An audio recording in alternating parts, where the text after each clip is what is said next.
Autobiography is a story of someone's life, providing a chronological record of events. Life stories is a personal narrative that captures how life events shaped identity and growth. And so the life stories that I hear from women in my group sometimes is about 5 minutes of time, or it can be about something today and all the bits and pieces that led up to whatever that is. So it is really not just I was born this and I died then and I got married then. Hi there, Life Shifters. Maureen Atkinson here. Welcome to Discover the Power of Stories. Everyone has stories, the ones that shape who we are, and when we tell them, we often stick to the facts. In this session, Helen Davidson, who is a writer and coach, introduces us to structured autobiography, which is a technique for exploring not just about memory, but also about feeling around stories. You will see how adding that emotional layer can transform how you view your own journey. Helen shares lovely quotes and 2 simple exercises that can help you experience the technique for yourself. Feel free to pause and write along, or you can come back later when you're ready to do the exercise. So stay tuned to the end where we give you some helpful tips to make your writing more transformational. Don't forget to subscribe so you can find us easily. Now over to Helen. Hi, everyone. I have a website called Ageless Possibilities. I started it about 6 months before the pandemic hit. I was getting a little bit older and really exploring this aging journey and really quite fed up with all the stereotypes that I was seeing about what aging meant. And I really had wanted to connect with other women who might be feeling the same way. And so when I started it, I thought, I don't even know if anybody feels this way, but hopefully they do. And clearly it's been what? 6 years. And the community just keeps growing and growing. I write a blog almost every week, mainly on, so I have to be really clear, I do it for me. I just hope that other people read it and enjoy it. And so whatever strikes my fancy that week, that's usually what I write about.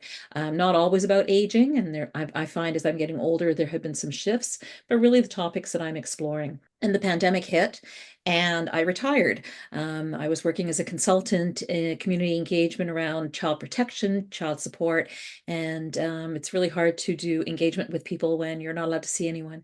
And so I retired early and then decided, because I was a lifelong life story writer, I have always written my own stories, that I really wanted to support other women doing that too. And so I started doing that. So for me, this is absolute from a love and a passion for doing this. It's not my job, so to speak. I charge so I can pay for my website and all the apps and stuff that I need.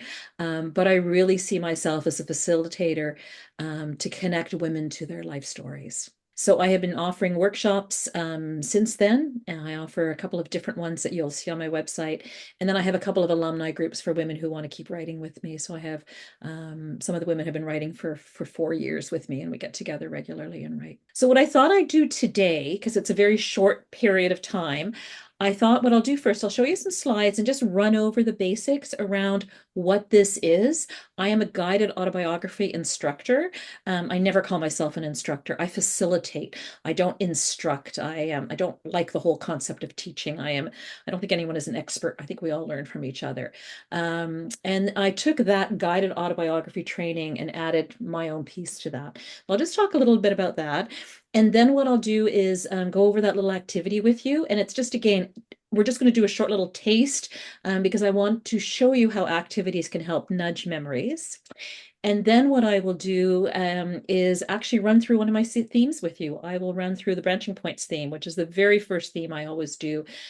So you get a sense of how I do it. I'm not the only one who does this, but I'll get into that when I do the slides. I wanted to start with you with this quote. I use a lot of quotes and all too, because this is probably the quote that got me started a lot on a lot of this. You're going to feel like hell if you wake up someday and you never wrote the stuff that is tugging on the sleeves of your heart. Your stories, memories, visions, and songs, your truth, your version of things in your own voice. That's really all you have to offer us. And that's also why you were born. If you don't know where to start, remember that every single thing that happened to you is yours and you get to tell it. If people wanted you to write more warmly about them, they should have behaved better. And that's a quote by Anne Lamott. I think it was actually part of a graduation speech. So, just a little bit of background on guided autobiography. Dr. James Buren was a gerontologist and just a pioneer in aging. Back in the 70s, he was teaching at the University of Hawaii. It was a graduate course in gerontology, and he was teaching graduate students, but there were also a bunch of seniors who were auditing the course. And one day, just as an exercise, he asked his students, including the auditors, to write a brief history of their life and to share the stories with each other in pairs. And they were all so deeply involved in talking to each other that it was difficult to end the class. People just wanted to stay connecting.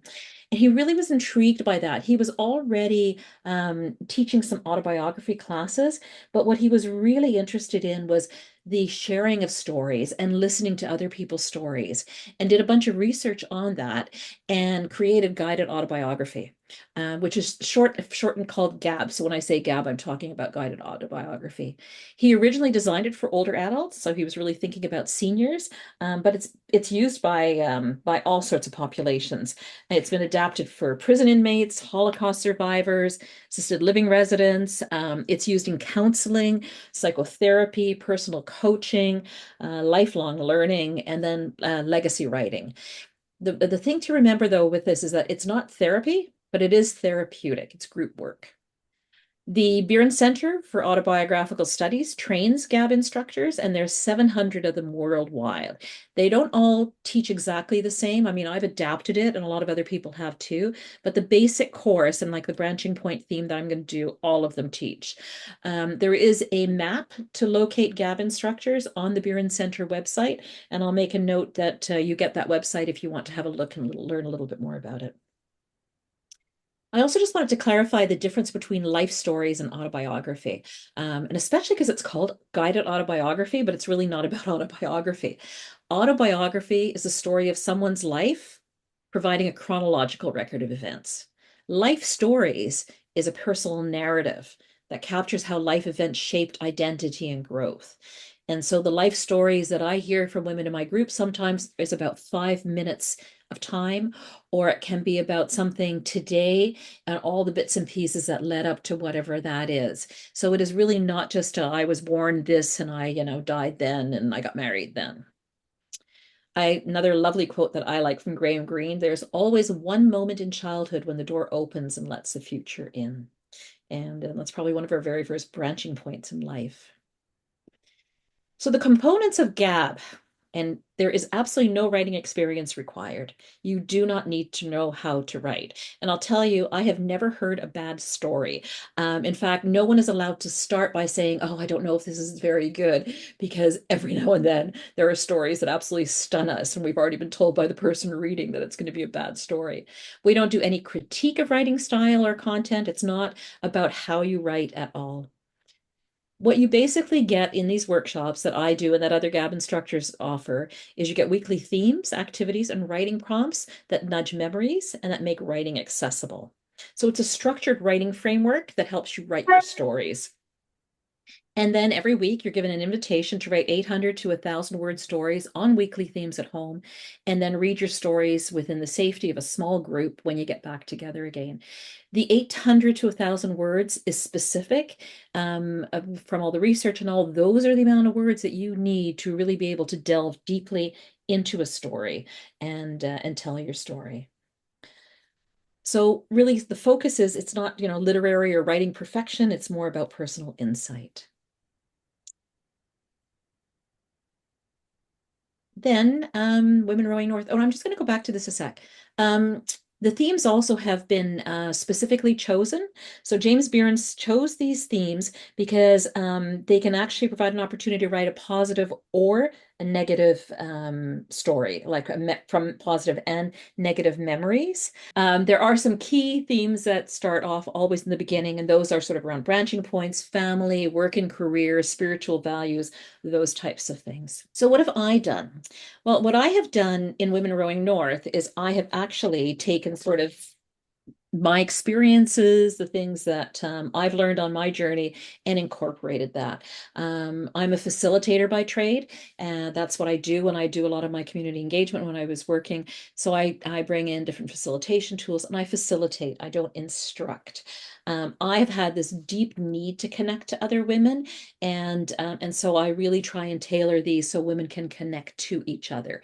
Uh, I'm a real introvert, and I find a lot of the women in my groups are too. They may not have huge groups of friends. There's a special connection that happens in these workshops, which I'll talk about a little bit later, that is really, I think, the magic behind of this.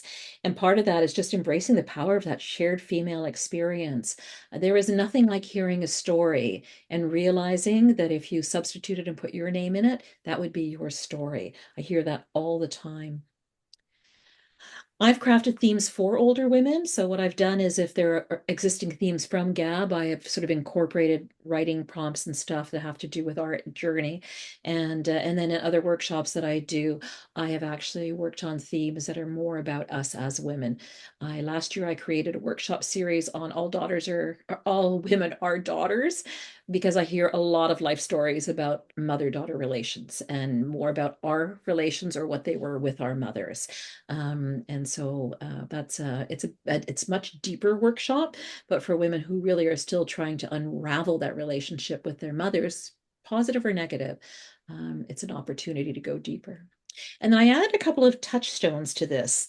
Certainly, there's rules that Gab has, which is around confidentiality, respect, fixing, saving, advising, correcting each other. But I've added a few others to that. These are touchstones that I got from the Center for Courage and Renewal. I'm not sure if anybody's familiar with the Center for Courage and Renewal. There are retreats that I've gone on over the years, and very much on sort of life work balance. There are retreats for sort of people within religious communities, health, social services, education, that sort of thing. So there's a real sense of deep listening that I encourage in the workshops, being present as fully as possible, trusting and learning from silence. I always say we treat silence as a member of the group, and listening to the stories as important as sharing your stories, because the stories that you hear are a mirror for reflection. Turn to wonder. So, one of the things that I think is hard for many of us is that when we hear a story, we're curious, we have advice, we have suggestions, we want to tell somebody something that they could read, and we really try not to do that. And so, we try to sort of, rather than react, judge, or give advice, I really encourage turning to wonder and compassionate inquiry. And especially when you're reacting to a story and really stopping and thinking, I wonder what my reaction teaches me about myself, before you actually pose a question or respond to someone's story. The other piece that I really encourage is attending to your own inner teacher, and to pay really close attention when you listen to other stories, around your reactions and responses, and to look for guidance and wisdom within, and trust what your heart is telling you. I'm a firm believer that the answers are within you. You may just not have found them yet. I think life story writing is one way to do that. And I continue to write stories, life stories for myself that teach me things. I'm going to just jump ahead here to why people want to write, and I'll go back. These are just a few comments from some of the women. We talked in my alumni group, we talked in September about why they were still taking workshops and what they were writing about and why. One of them said, I want to be understood, but I'm not sure yet who I want to share my stories with. It's a common thing in my workshops. A lot of people come in thinking they want to write memoir and do want to write memoir, but they realize that there's just more to their stories that they want to explore themselves before they start writing for others. And I really encourage that. I think it's really good to not worry about who your audience is at the beginning, and to write stories for yourself. You can always change your story if it's then going to, let's say, go to your kids, and there might be things you might want to word differently. I want my children to know about me as a complex woman, not just as a mother, partner, and career woman. I want to write the stories that pop in and out of my life, the stories I need to address rather than letting them lie. So, most of the women in my group want to explore their past in relation to their present. We're wiser now. We've had more life experience. And when we look back at our past, we see things through a different lens. Sometimes it's easier for us to forgive now because we understand better. Sometimes we see things now that when we were younger, we were unable to see. In my workshops, I have a lot of quotes from Parker J. Palmer, and this is a quote from his book, On the Brink of Everything. He said, I like being old because the view from the brink is striking. A full panorama of my life and a bracing breeze awakens me to new ways of understanding my own past, present, and future. So the benefits of this, and again, the benefits of this is not, I'm not talking about just my workshops. This is really the benefit of GAP. This is sort of research based from GAP, but there are other life story writing workshops out there too and courses, and I suspect they would probably have a lot of the same benefits. Um, it stimulates self-discovery and cultivates personal growth. You can tell I took this right from the research from Buren.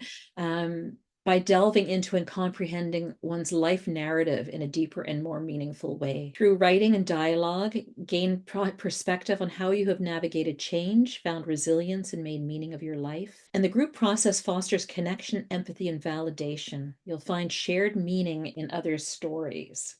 I just wanted to share a quote here that from Linda. So Linda has been writing with me for a few years. She's in my alumni group, and she really captures it well. We talk a lot about what is it about the connections between the women in this group.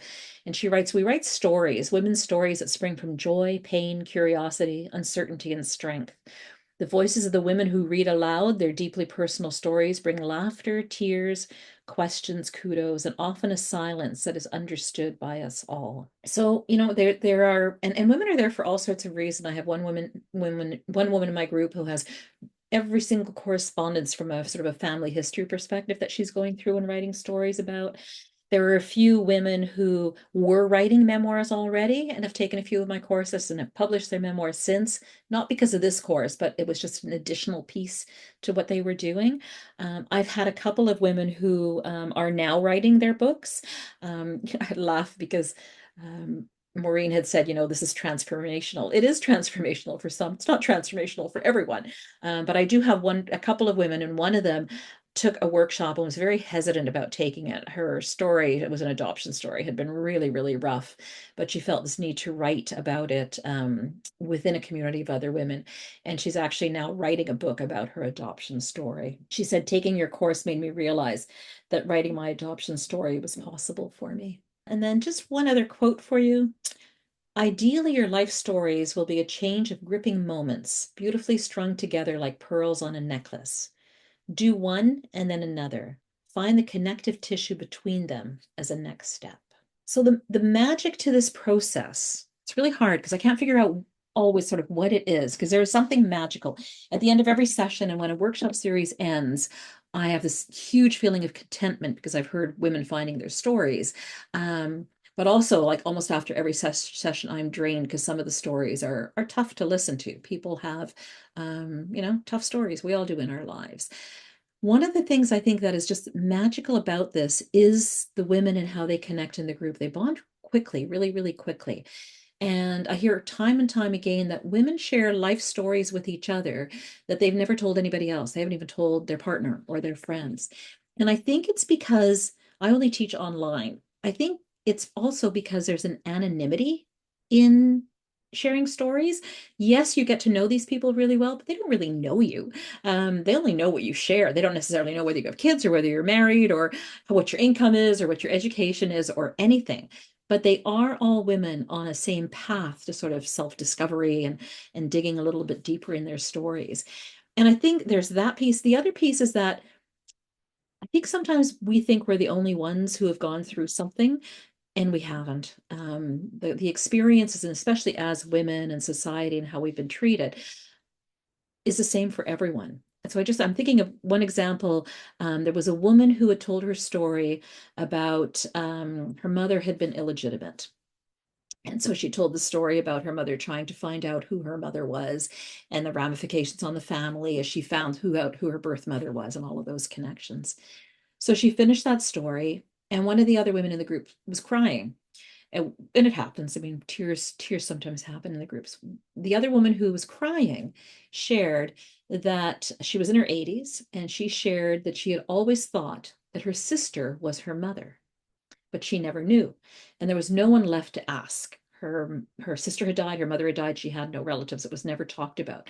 But all she knew was that her sister had disappeared for a little while around the age of 16. And at that time, her mother had a baby. And so she shared this story, and then the group started talking, and every single woman in that group had a different story of illegitimacy that was part of their history. One woman had a daughter who had had a child on her own, but the rest were all stories related to that. I mean, I even have my own. My grandfather was illegitimate. My great grandmother was working in a very sort of rich household in Holland, in Leiden. The royal family used to visit a lot. One of the members of the royal family was known for sleeping around. Anyway, she got pregnant, and someone paid for her to go to a private hospital in Belgium, in Ghent, I think it was, to have the baby. So we've always had this sort of like, oh, we probably have royal blood and all of that. But it was just fascinating how this one woman told her story, feeling like very much on her own around the story around illegitimacy, but it was such a shared experience in the whole group. This is one of the very first things I do always in this sort of I hate to say beginner group because it's not really, but the first initial themes that I introduce, and it's really a sort of a life review activity, and it is designed to have you think a little bit about your whole life and have a look at your whole life. So let me just turn on that slide. A life reflection activity. This is my woman rowing north. All right, so you have this page with the boxes like this. I've got some samples to show you that hopefully will make it easier. So memories of our life events help form the basis of our lives. So in each of the boxes, identify key events which have been pivotal, traumatic, profound, wondrous, or otherwise life-changing. And so you write that, and then I'll show you an example in the large square, and then write your age at the time in the small square. So here's an example, a really, really simple example that I'll just sort of pull together. You can use events like this. You can also use other events. So I have done one for myself where I have thought about all the times that I've really challenged myself to do things that I was scared of doing.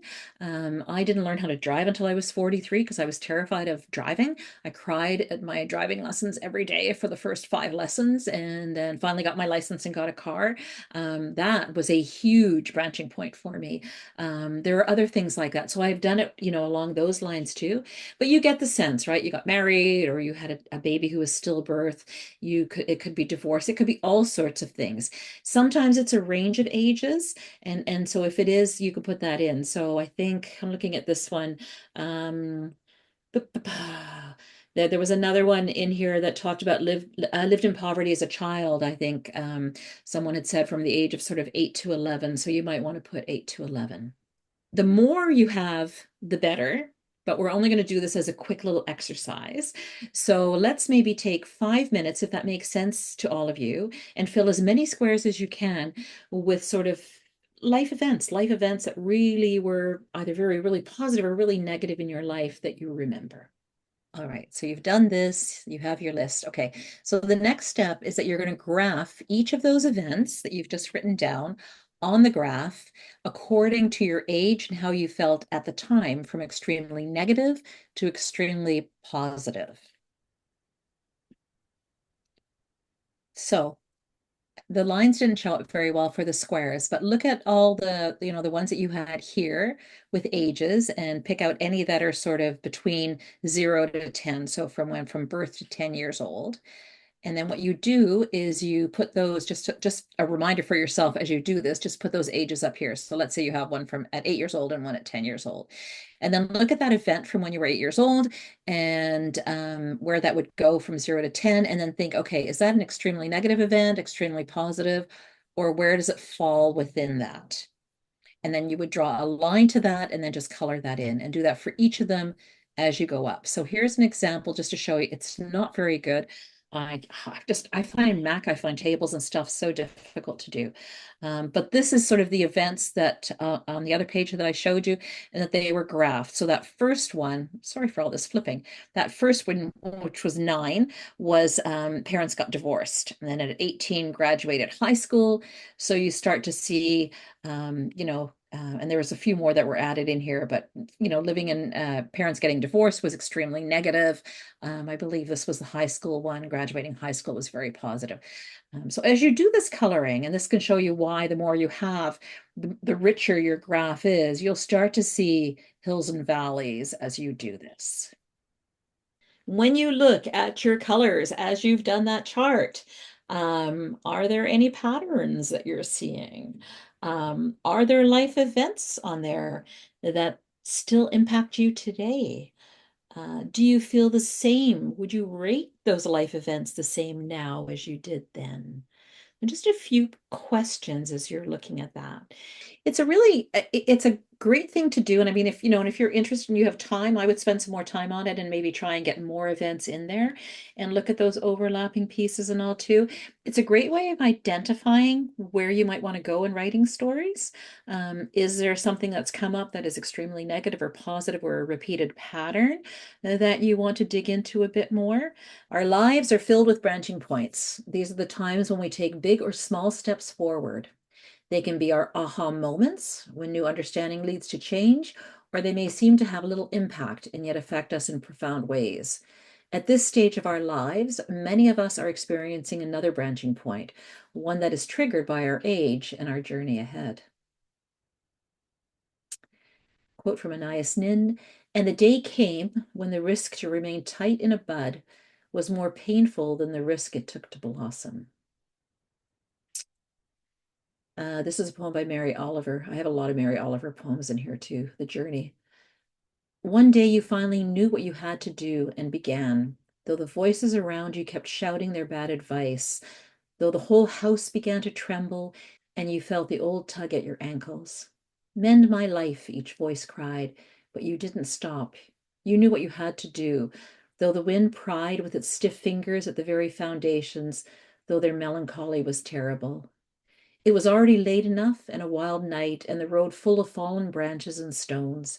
But little by little, as you left their voice behind, the stars began to burn through the sheets of clouds, and there was a new voice, which you slowly recognized as your own, that kept you company as you strode deeper and deeper into the world, determined to do the only thing you could do, determined to save the only life that you could save. Joan Chichester from The Gift of Years. The burden of regret is that unless we come to understand the value of the choices we made in the past, we may fail to see the gifts they have brought us. The blessing of regret is clear. It brings us, if we are willing to face it head on, to the point of being present to this new time of life in an entirely new way. It urges us on to continue becoming. I also really like the concept of thresholds, and I'm not sure if any of you read John O'Donohue, um, but thresholds to me are like those almost big, they're not necessarily branching points, but they are boundaries, as he uses, before you move into a next stage. And it's something that I encourage you to look at instead of branching points if you're more drawn to that. A threshold is not a simple boundary. It is a frontier that divides two different territories, rhythms, and atmospheres. Indeed, it is a lovely testimony to the fullness and integrity of an experience or a stage of life that it intensifies towards the end into a real frontier that cannot be crossed without the heart being passionately engaged and woken up. So retirement, for example, would be a threshold. And John O'Donohue in his, I think this is from, I think it's Benedictus, if I'm not mistaken, talks about the rituals around these things and building rituals around these thresholds. So the activity that I invite women to do if they want to, and again, the activities are never mandatory, but I always check back the following week because there's always a few people who do them and the insights are always interesting. But is doing a visual map of your journey and the branching points you encountered. And this provides an opportunity to reflect on your choices, values, and truths. There may have been moments of confusion, regret, excitement, and confidence that accompanied you at points along the journey. And you can do this sort of like what you've done now with this sort of this life experience map. You can draw a lifeline, a map, draw images, or collage. I don't collage anymore. I used to collage a lot. And one of the collages that I have that I've kept and I will always keep, I did probably when I was in my mid 40s, and it was called Someday. And anytime I saw a picture, because we all had lots of magazines back there, that I thought spoke to my future as an older woman, I would cut out the picture and collage it.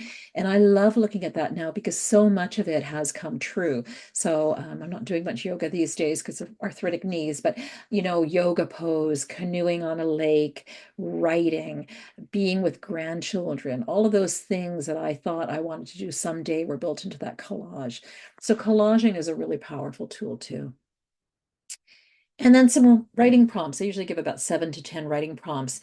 I left the W out on number 3. And again, when I give these writing prompts, doesn't mean people don't, the women don't have to write about them. They are writing prompts that can help if you don't know what you want to write about. But they're only suggestions. Branching points is a huge topic. So what was the earliest branching point in your life that you remembered? What happened and why was it important? How old were you at the time? When have you landed somewhere unplanned with a sense that you were exactly where you needed to be? What do you wish your 16-year-old self could have known to help choose a direction? What about your 40-year-old self? If you could change one direction in your past, what would it be? In what ways have the storms in your life transformed you? Have you developed an attitude towards change that helps you cope with the uncertainties of life? Do you welcome change or try to hold on to the past? When change and transition unexpectedly impact our lives, we may try to hold on to the past. What change have you, or do you now struggle against? When faced with change, how do you and keep yourself calm and able to handle the uncertainties of life? What branching points do you see for yourself in the coming years? So that's basically every week what I do is I present poetry, quotes, an activity, and then different questions. And then usually when we come to this part, when all that has been done, there are usually women in the group that say, okay, I know exactly what I'm going to write about. Helen leaves us with a few simple but powerful ways to make your writing more meaningful. Number 1, use the prompts in the presentation as a guide to help you structure your story. Number 2, explore not just what happened, but how it shaped you. Number 3, look for the story beneath the story, the experience that came before and influenced this story. Number 4, write in your own voice. There's no right way to tell your story. It's your story. Do it your way. And number 5, if the story feels difficult, try changing the narrator's perspective. Talk about it in the third person, or even better, transform the form. Put it in poetry. The goal isn't perfection, it's discovery. Guided autobiography helps you understand not just what your life has been, but who you've become. So take a few moments and revisit these exercises, reflect on your experiences, and see what insights emerge. You might be surprised by what your stories have been waiting to tell you.